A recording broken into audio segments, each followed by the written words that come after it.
बिस्मिल्लाहिर्रहमानिर्रहीम। Islamic updates के मोअज़्ज़िज़ नाज़रीन, अस्सलामु अलैकुम वरहमतुल्लाहि वबरकातुहू।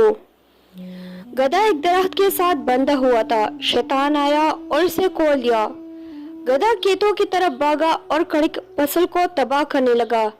जब किसान की बीवी ने यह देखा तो इसने गुस्से में गधे को मार डाला। गधे की लाश देखकर गधे का मालिक बहुत गुस्से में आ गया और किसान की बीवी को गोली मार दी। किसान अपनी बीवी की मौत से इतना मशल हुआ कि इसने गधे के मालिक को गोली मार दी।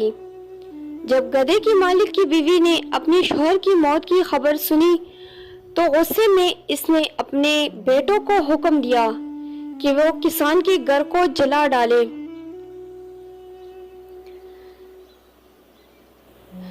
बेटे शाम को गए और माँ के हुक्म को पूरा करते हुए किसान के घर को आग लगा दी। ये सोचकर किसान मर गया होगा, लेकिन ऐसा नहीं हुआ। किसान वापस आया और गधे के मालिक के तीनों बेटों और बीवी को कत्ल कर दिया। इसके बाद किसान ने तौबा कर ली और शैतान को कोसने लगा। शैतान ने नाराज होते हुए कहा, मैंने तो कुछ भी नहीं किया, सिर्फ गधे की रस्सी खोली थी। लेकिन सबने रद्द अमल जाहिर कर दिया। रद्द अमल के जवाब में और ज्यादा और शदीद रद्द अमल जाहिर किया। लिहाजा अगली जवाब देने, रद्द अमल जाहिर करने और किसी से बदला लेने से पहले रुक जाए और एक लम्हे के लिए सोचे।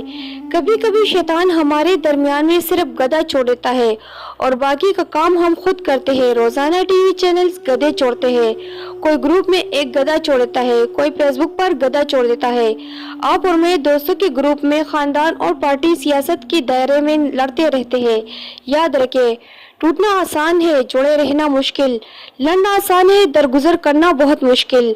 उम्मीद करती हूँ आपको ये वीडियो पसंद आई होगी। अगर वीडियो अच्छी लगी होगी तो चैनल को सब्सक्राइब जरूर कीजिए। शुक्रिया।